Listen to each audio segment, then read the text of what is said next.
It is 22 minutes to 8 o'clock, and lawyer and magician Graham Harper was a familiar voice on BBC Radio Nottingham as a newspaper reviewer on this show and a big supporter of the big night out. But last November, at the age of 57, he died suddenly after suffering a stroke. Well, last night, members of the Nottingham Guild of Magicians gathered together to pay tribute to him by sharing stories and performing tricks, many of which used to belong to Graham. The president of the Guild is Andy Morrison. Tonight we're going to do a tribute to a good friend of mine, Graham Harper. We're just going to do a few bits of magic that Graham would love to have seen or performed himself, and especially one of them at the end. He's one of the ones he really enjoyed. Anything with fire was our Graham. He loved fire, so there's a bit of fire in the end of the show. And we're just going to talk about him in general, say what kind of things he liked and why he was such a good friend to me. Why was he such a good friend? I think the biggest reason for me personally was when my wife died, which is 10 years ago. The guy never left me alone. He was there every day. Yeah, I should miss him terribly. I think the last trick I saw him do was the bullet catch. Yeah. So none of that tonight then? No, the bullet catch has come to me, and it's one of the things that I used to do many, many years ago, and I gave it up because Graham did it when I joined, and I thought, he does it, so he's an older member than me, so I let him have that one. It's something I need to get together and put my head round and practice an awful lot before performing it. It's got to look right for our Graham. My name's Charlie Hawthorne Bales, and I'm about to force a dagger through Andy's arm. OK.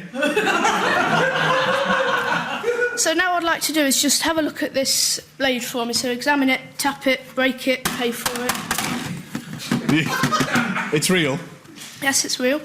So now, this trick requires a lot of concentration, so I'd just like to clear your mind for me. Well, that was quick. So, if you would, I'd like to just put your arm through that hole for me. Have you done this before? No, I haven't, but...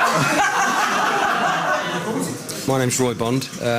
Known Graham for, well, since I've been a member of the Guild. The first thing that struck me about Graham was very approachable, a very amenable man.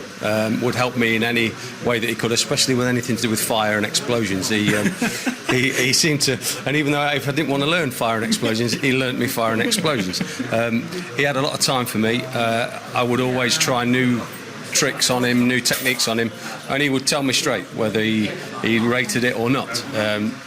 There are certain routines that I do that I'll be doing tonight that Graham loved, that he saw from the inception, that he taught me, and I took them and changed them and made them my own, which magicians tend to do, and I'm hoping that I can do him justice this evening.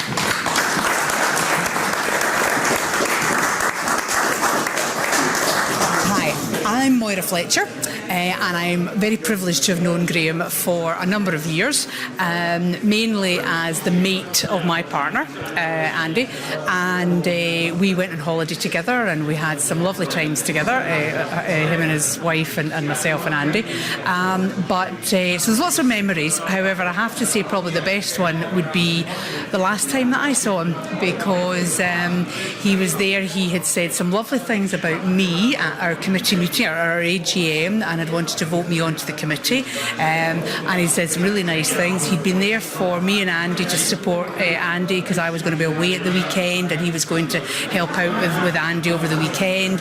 And I went home that night and I said to Andy, do you know, Graham was just wonderful tonight. He was just so kind. He said some lovely things about you and some lovely things about me, and that was the last time I saw him, and that's really sad, but it's just a lovely feeling to just have had that just right before he went, but it would be nice to follow it up.